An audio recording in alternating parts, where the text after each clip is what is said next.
Aku hanya memikirkan satu peraturan penting. Kenapa kau lakukan hari ini kalau kau bisa melakukannya besok? Few moments later.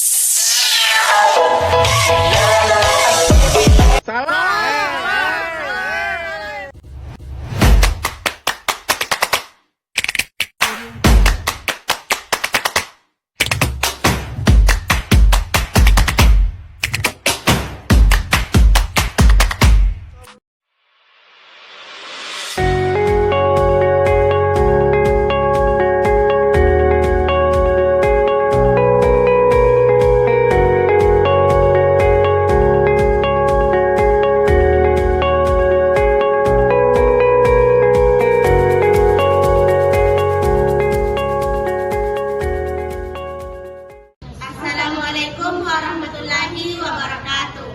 Kami dari kelompok 8 yang beranggotakan 5 orang. Perkenalkan, saya Tasya Agustina, Saya Syamsinar Nur. saya Nur Sakia, saya Vida, saya Emilia Desu. Di sini kami akan mempraktikkan tentang SOP pemasangan bidai dan SOP garpu kala. Selamat menyaksikan. Pemasangan bidai atau splinting adalah prosedur medis yang melibatkan penggunaan alat penyangga atau menstabilkan dan mengimunisasi bagian tubuh yang mengalami cedera seperti patah tulang atau diskolasi.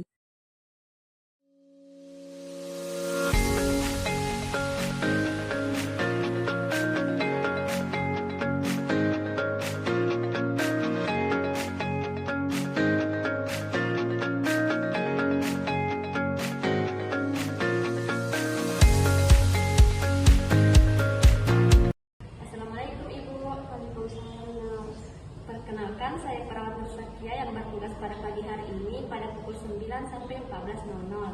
Oh iya Bu, kalau boleh tahu nama Ibu siapa? Sinar Nurs. Oh iya Bu, di sini saya akan menangani luka Ibu yang mengalami patah tulang terbuka. Nah, saat ini luka Ibu cukup serius, tapi kami akan melakukan tindakan secepat dan seaman mungkin. Baik Ibu, selanjutnya di sini saya akan melakukan pembersihan luka dan pemasangan bidai. Apakah Ibu bersedia? Bersedia. Baik Ibu, di sini ada tujuan dari pemasangan bidai yaitu untuk mengurangi rasa nyeri yang membatasi pergerakan area yang cedera. Selain itu, di sini juga akan mendukung proses penyembuhan cedera Ibu dan juga melindungi luka terbuka atau jaringan yang rusak dari tekanan dan gangguan luar. Sebelum melakukan tindakan, pastikan jaga privasi atau keamanan pasien.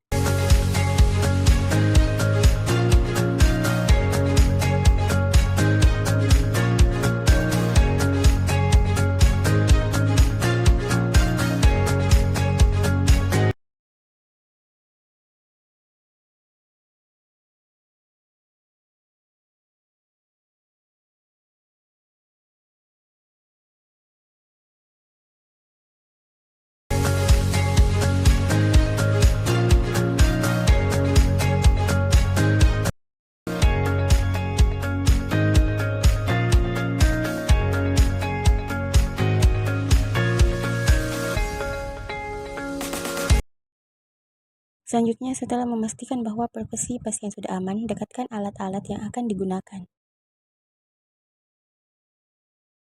Selanjutnya, bersihkan area luka pasien dengan hati-hati. Gunakan cairan NaCl dan kasa untuk pembersihan luka. Setelah itu, balut luka dengan kasa.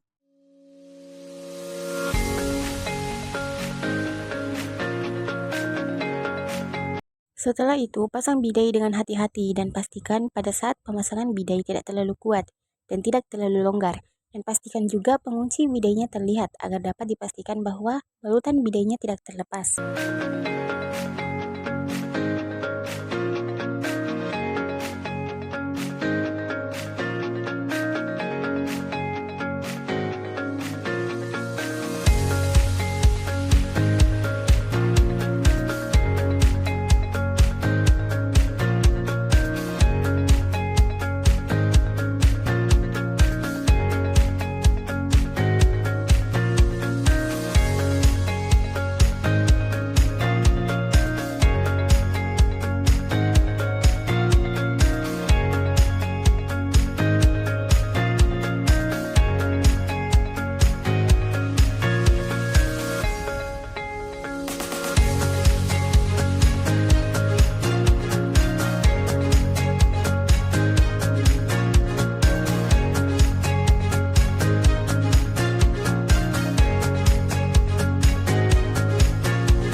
Dari hasil pemeriksaan dan tindakan yang kami lakukan tadi, dapat kami simpulkan bahwa Ibu Sinar mengalami patah tulang terbuka pada ekstremitas atas, yaitu siku kanan. Data subjektif, pasien mengeluh nyeri hebat di lengan kanannya. Data objektif, tampak luka terbuka di regio siku kanan dengan tulang tampak keluar. Kemudian terdapat perdarahan aktif, namun telah dilakukan penekanan awal dengan kasa steril. Skor nyerinya 8/10 dan telah dilakukan imobilisasi dengan bidai dan perban elastis. Kemudian asesmen, fraktur terbuka pada ekstremitas atas yaitu siku kanan dengan resiko perdarahan dan infeksi. Kemudian planning, observasi tanda-tanda vital dan perfusi distal seperti warna kulit, suhu, dan nadi perifer. Kemudian edukasi pasien untuk tidak menggerakkan lengan yang terkena fraktur. Penggunaan garpu tala adalah prosedur dalam menggunakan garpu tala bagi petugas. Baik, adapun alat yang digunakan yaitu garpu tala dengan frekuensi 512 Hz.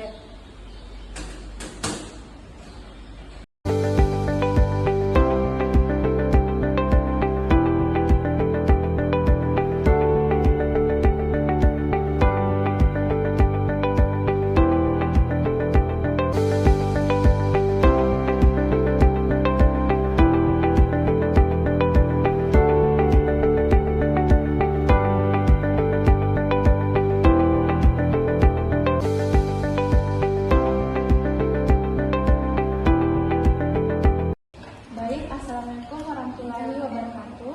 Waalaikumsalam warahmatullahi wabarakatuh. Perkenalkan Bu, saya perawat Tasya yang akan berjaga pada pagi hari ini mulai pukul 7 sampai jam 1 siang. Boleh Ibu perkenalkan nama? Nama saya Lafida. Baik. Jadi Ibu di sini tujuan saya di sini itu untuk melakukan evaluasi pada fungsi pendengaran Ibu, apakah pendengaran Ibu terjadi masalah atau tidak. Saya menggunakan alat itu garpu tala. Baik Ibu, ada pun langkah-langkah pemeriksaan garpu tala ini. Apabila saya mendekatkan garpu tala pada telinga Ibu, jika Ibu mendengarkan suara, silakan angkat tangan. Apabila sudah tidak mendengar suara, silakan turunkan tangan. Yang pertama yaitu tes rine. Petugas mengambil garpu tala dan menggetarkannya dengan hentakan jempol dan telunjuk kiri. Garpu tala kemudian diletakkan 2,5 cm di depan meatus acusticus externa. Jika pasien sudah tidak mendengar suara, garpu tala dipindahkan ke prosesus mastoid. Selanjutnya yaitu petugas menggetarkan garpu tala kembali dengan hentakan jempol dan telunjuk kiri. Garpu tala kemudian diletakkan di prosesus mastoid. Jika pasien sudah tidak mendengar suara, garpu tala diletakkan 2,5 cm di depan meatus acusticus externa. Selanjutnya yaitu tes Weber. Petugas menggetarkan garpu tala dengan hentakan jempol dan telunjuk kiri. Garpu tala kemudian diletakkan di tengah dahi atau pangkal hidung.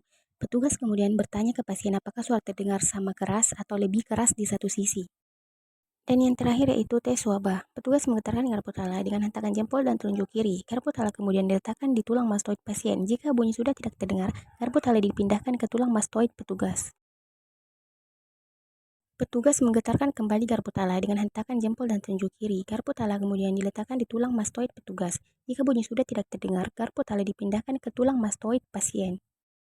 Tahap terakhir yaitu pendokumentasi. Dokumentasi dari garpu tala. Dari hasil pemeriksaan tadi dapat saya simpulkan bahwa Ibu Wafida tidak mengalami kerusakan pada telinganya karena Ibu Wafida dapat mendengarkan getaran garpu tala dengan baik. Itulah tadi tentang prosedur pemasangan bidai dan garpu tala. Terima kasih. Wassalamualaikum warahmatullahi wabarakatuh.